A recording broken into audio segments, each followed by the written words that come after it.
Now, saying I've heard a lot since surrounding myself with brain injury is that if you've seen one brain injury, you've seen one brain injury.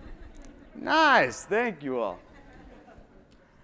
So, and I totally agree with this. You know, neuronal networks are different in everyone, including identical twins.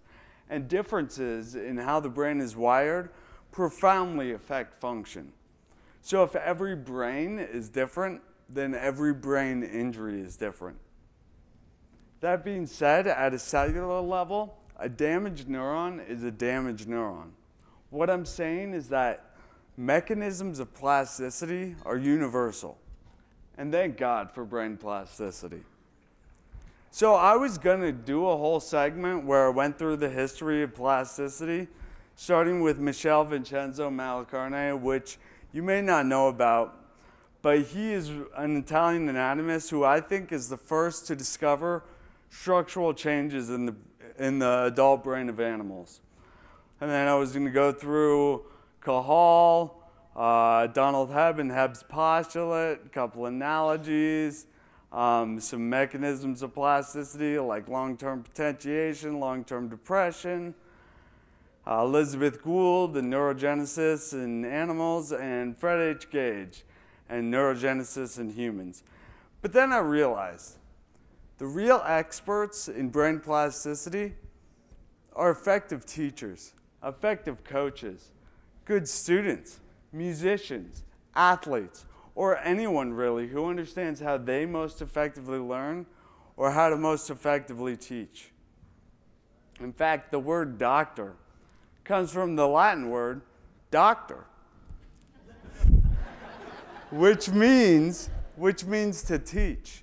So please teach your patients.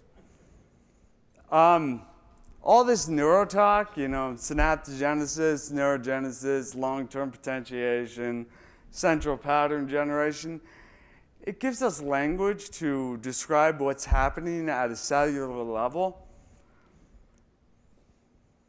But before we had the technology, we have been observing, practicing, and improving on brain plasticity for forever.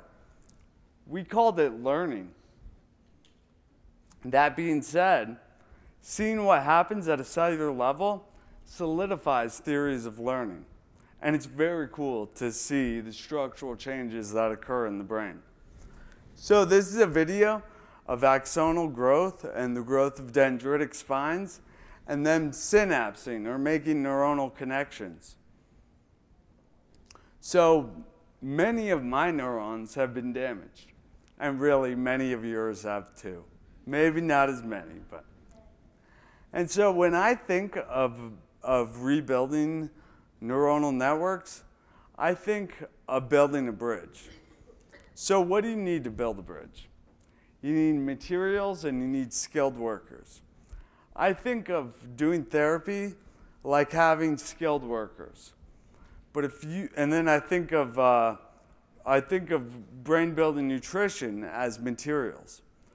So if you do all the therapy, but you don't supply your brain with the nutrition it needs, it's like having all the skilled workers in the world to build the bridge and then throwing them a pack of toothpicks and expecting them to build something. Conversely, if you feed your brain all of the right supplies, but you don't do the therapy, it's like having all the lumber in the world, but nobody to build a bridge but children. Either way, you're not getting anywhere. Someone take me to a doctor, then take me to a church.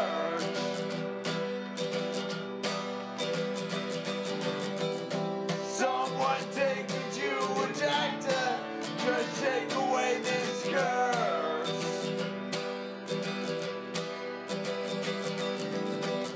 Someone take me to a doctor.